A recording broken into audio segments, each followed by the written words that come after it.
Shayiv Chakt Shaskahain.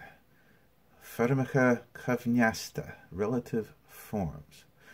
What's important to know about this chapter is we are talking about the direct relative, not the indirect relative. There is a distinction, and you'll see later there's a different way of doing things when there's a preposition governing the noun that you're talking about, governing the noun that the verb applies to. So here it's just of which or of what, which or what, I should say, not of which or what. So anfat avi ansha, the man who was here or which was here, or if it was a thing, that was here. It refers back to that noun. So it's relative back to that noun. It's not ta anfat ansha, the noun being the subject, but anfat avi ansha, the man who was. So it's referring back to the noun, but directly back to the noun, not through a preposition. So anfat amve ansha. So it's just putting that particle before the verb, and it causes a lenition on most verbs. Anfat avian ansha, anfat avich ansha, anfat avyach ansha. All of the different types of verb forms that you know. That's the positive form. The nach is the negative form. Anfar nachwil ansha, and so forth. Nach causing an eclipsis. Nach mian, and so forth. And you can do this for every verb. Rud achyanim gachla. That's a thing which I buy every day. Again, referring back to the thing directly.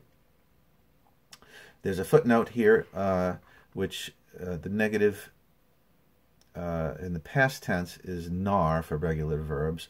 On rud nar chanig meag and shoppa, the thing which I didn't buy at the shop. Okay, and that leaves the lenition alone on the past tense. Of course, a lot of times it's before a vowel, so it doesn't change anything. On far nar imig uing, the man who didn't leave us.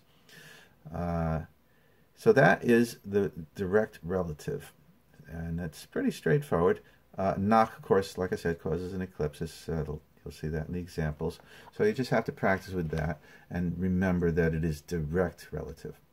So they give you all of the practice. Now, and the bottom half of the second page on this chapter is another very interesting topic. There's a lot of ways to say you know something in Irish, and depending on the type of knowledge, it may or may not be the same words, the same verb involved, or noun involved, I should say. Ta isagam, you know that. Ta isagam, I have knowledge, I know a fact. Okay? And so forth. They give you that. But then there's there's a number of ways of using that. Nirevisagam, viisagam, awilisagat. Isma ata isagam. Ata being the direct relative form of ta. That's a little irregular. It's one word. The combines with ta, and there's no lenition. Kaje maratatu. You've seen that already in how are you in that phrase. Another way of using fis, which is again a fact, knowledge. Kavistich, how do you know? Another one I like is gavistum, to my knowledge. Okay. Will ahanyagut erhion, do you know Sean? Now, when you're talking about acquaintance on a person, acquaintance of a person, we say in English, you have ahanya in Irish. So that's a different type of knowledge. You can be acquainted with other things too, but it usually applies to people. Do you know John? Sean? Viahna Wagamer. I know him well. Knew him well. And then you can have a different kind of knowledge, olus, which is a more broad knowledge. Ta olusagum.